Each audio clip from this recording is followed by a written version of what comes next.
ये लोग सुनते नहीं थे कि दुनिया में बड़ा विकास हो गया है, बड़ा ज्ञान हो गया है, भौतिक चीजें बड़ी उत्पन्न हो गई, भौतिक चीजों को इंसान आदमियों ने बहुत बना लिया, हमारी सुख समृद्धि के सभी सामान बन गए। इस तरह के मनुष्यों को अपने आप का विश्वास हो गया, कुदरत का और भगवान का विश्वास खत्म हो गया। ऐसी दशा में बाबा जी जब ये देख रहे थे कि लाखों लाखों की मृत्यु हो रही, 50-50 हजार की मृत्यु हो रही, 25-25 हजार की मृत्यु हो रही, तो लोगों से कहा कि कोई लड़ाई हो गई किसी मुल्क और देश से। लोगों ने कहा नहीं तो मृत्यु क्यों हो रही, कहने लगे भूख से मृत्यु हो रही। बंगाल में इतने मर गए, आसाम में इतने मर गए, उड़ीसा में इतने मर गए, बिहार में इतने मर गए। ये भिन्न भिन्न शब्द सुनने को रेडियो और अखबार पर मिलते थे। मैंने तो ये सोचा कि इंसान आदमियों के पापों का गला भर गया, इनको सजा मिलनी जरूरी है। हे भगवान, हे प्रभु, हे देवी देवता, इनको सजा तो जरूर इनके कामों की दो, लेकिन इनके ऊपर थोड़ी बहुत दया कर दो। प्रार्थना करते करते करते करते इनके ऊपर दया कीजिए। क्या दया कीजिए कि इनको भूख से मत मारिए, आपके पास तो लाखों हाथ है सजा देने की, किसी भी हाथ से इनको सजा दे दीजिए। ये मैं नहीं कहता हूँ, लेकिन लोग भूखों ना मारे, ऐसी दया दृष्टि कर दीजिए।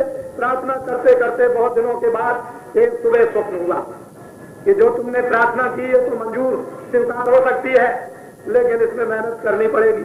बोलिए हुक्म दीजिए, क्या मेहनत करें, आज्ञा दीजिए। तो स्वप्न हुआ कि सीधे अयोध्या सरयू जी के किनारे चले जाओ, वहाँ एक देवता को 7 दिन में प्रसन्न करो, कई लाख आदमियों को ले जाओ। आपको कई महीने पहले ढंढोरा पीट कर अयोध्या ले गया आपको सरयू जी के किनारे। आपके बड़ौदा के लोग भी सरयू जी के किनारे सन 77 में गए और वहाँ 7 दिन विधिवत एक देवता को प्रसन्न किया। जब वो देवता प्रसन्न हो गए तो उन्होंने कहा, आदेश दिया कि इन लोगों से कहो जो कई लाख आदमी इस मैदान में पड़े जहाँ एक भी पेड़ नहीं, गर्मी का मौसम जेठ मई का महीना, उसमें सबके सब गर्मी में पड़े हैं, इनसे कहो कि सरयू जी की बालू उठाओ और अपने अपने प्रांतों में ले जाओ, खेतों में डाल दो।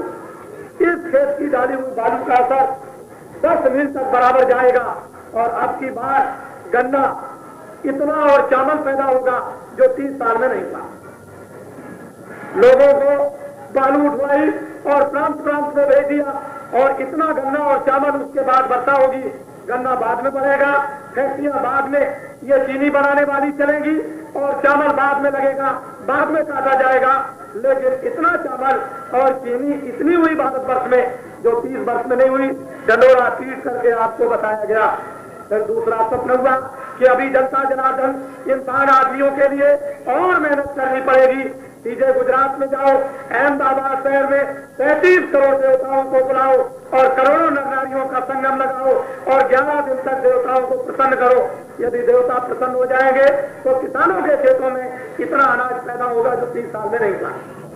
6 महीने पहले ढंढोरा पीटा और आपको सारे देश में आवाज लगाई, चलो अहमदाबाद, चलो अहमदाबाद। करोड़ों नर नारी पहुंच रहे हैं, 35 करोड़ देवता पहुंच रहे हैं। 11 दिन तक उनको भोजन कराकर प्रसन्न किया जाएगा और सज्जुग आगमन साकेत महायज्ञ होगा। आपके निकट में हो रहा था, आपने उसको अच्छी तरह से सुना भी और आपने देखा भी और वो देवता प्रसन्न हो गए। 11 दिन में उन्होंने कहा कि हिंदुस्तान के चारों तरफ तो मैं पहरा दूंगा और 1000 कानून पास कर दिए। उन देवताओं ने आपके लिए उन्होंने ये कहा कि बीच में तुम सज्जुग के आने का बिगुल बजा दो और आदमी के कानों कानों तक पहुंचा दो और इनसे ये कहो कि ये साबरमती की बालू को उठाओ और अपने अपने प्रांतों में ले जाकर खेतों में डाल दो और इस खेत की डाली हुई बालू का असर 50 मील तक जाएगा। इतना अनाज पैदा होगा जो 30 बरस में नहीं हुआ। ये ढंढोरा पीट कर यही गुजरात था जिसमें अहमदाबाद में अभी कार्यक्रम पिछले दिनों में हो रहा था और आपने सब सुना। मैं वही बाबा जी हूँ, दूसरा नहीं। तब तक एक और तीसरा स्वप्न उसके बाद में हो गया कि 33 करोड़ देवताओं को प्रसन्न कर दिया, लेकिन मुझे उसने नहीं बुलाया और 5 देवताओं को प्रसन्न नहीं किया। उनका नाम क्या है? जल, पृथ्वी, अग्नि, वायु, आकाश। और किसको नहीं बुलाया? काशी विश्वनाथ बम्बोले शंकर जी को। उन्होंने कहा फौरन काशी पहुंचो, 10 मील लंबे मैदान में आकर सज्जुग के आने की स्वागत तैयारियां करो। मैं 11 दिन काशी छोड़कर उसमें उपस्थित रहूंगा। सज्जुग की स्वागत तैयारियों में मेरे सामने 5 देवताओं को प्रसन्न करने की सामग्री इकट्ठी करो।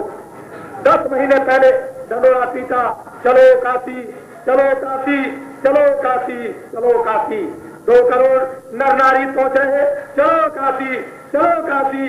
काशी विश्वनाथ बम भोले शंकर जी समाधि से जगाए जाएंगे और 11 दिन तक उसमें उपस्थित रहेंगे। सतयुग की स्वागत तैयारियों में आप सबके सब मजाक समझते थे, हंसी समझते थे कि बाबा जी क्या बोलते हैं। और इसके बाद आपने देखा कि 10 महीने पहले दीवारों पर अहमदाबाद की तरफ, बड़ौदा की तरफ, सूरत की तरफ, राजस्थान में जाइए, कहीं भी गुजरात में जाइए, मध्य प्रदेश में जाइए, आपको सब जगह संदेशा पेड़ों पर, दीवारों पर और पहाड़ों पर लिखा हुआ आपको मिला। आप सोचते होंगे ये क्या चीज है। 10 महीने पहले जब इनको आवाज लगाई तो एक दिन का तो काम था नहीं। 15 दिसंबर सन 78 में शुरू हो गया कार्यक्रम प्रबंध का और 15 जनवरी 79 से और 14 फरवरी 79 तक तो कलबबाग, जिसमें कई लाख आदमी गंगा जी के किनारे पड़े 1 महीने का कलबबाग कर रहे थे। 15 फरवरी से 25 फरवरी इसी 79 में सतयुग आगमन साकेत नायक वो 11 दिन का हुआ, जिसमें शंकर काशी विश्वनाथ बम भोले शंकर जी समाधि से जगाए गए। एक दिन का तो कार्यक्रम था नहीं। 2 करोड़ से ऊपर नर नारी, सारी सरकारें लग जाए, हिंदुस्तान की सारे धार्मिक लोग लग जाए, लेकिन 2 करोड़ आदमियों से ऊपर एक स्थान पर इकट्ठा नहीं कर सकते।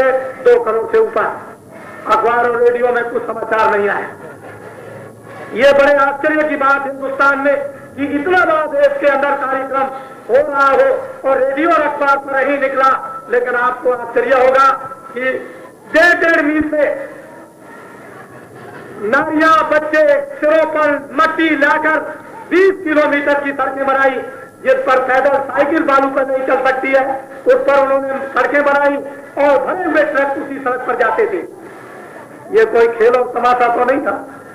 जब काशी विश्वनाथ बम भोले शंकर जी 25 फरवरी 79 की रात्रि को जब जगे तो उन्होंने पहला आदेश दिया कि इन सब से जो 2 करोड़ से ऊपर नारी, इनसे कहो कि गंगा जी की बालू उठाओ और फौरन यहाँ से जाकर अपने अपने प्रांतों में ले जाकर खेतों में इस बालू को डाल दो। इस बालू का इस खेत में डाला हुआ असर 100 मील तक जाएगा और अब की बात कितना अनाज पैदा होगा जो अभी तक कभी पैदा नहीं हुआ। आपको ढंडोरा पीट कर, लेकिन आप हंसते थे, आपको दिल लगी थी, आपको मजाक था, आप सोचते थे बाबा जी क्या कहते हैं, ये पागल हो गए। हम तो पागल हो गए, इसमें तो कोई संदेह नहीं है।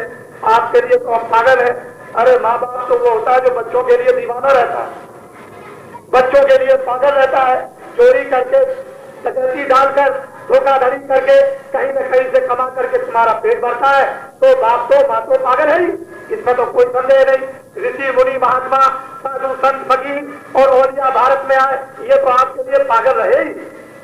लेकिन काम किसने किया, कल्याण किसने किया, शांति किसने दी, आनंद किसने दिया, मुक्ति किसने दी, नजात किसने दिया, स्वर्ग किसने दिया, भगवान से किसने मिलाया, आत्माओं का कल्याण किसने किया, ये तो किताबें उठा करके आप देखें।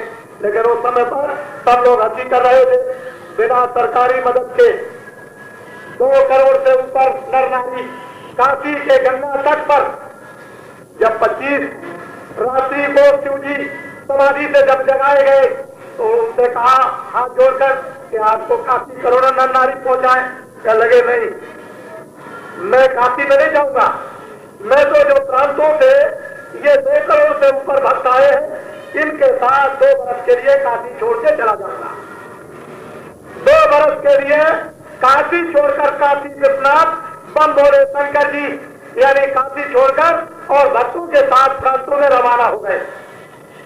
मैं ये नहीं जानता कि वो अब क्या करेंगे, लेकिन ये जरूर बताना चाहता हूं कि अगर बाबा जी की बात को आपने नहीं माना तो वो गंभीर परिणाम कुदरत के, भगवान के, देवताओं के आपको देखने को मिलेंगे और ऐसे मिलेंगे कि जिनको आप आज नहीं सदियों के इतिहास बन जाएंगे, किताबें बन जाएंगी।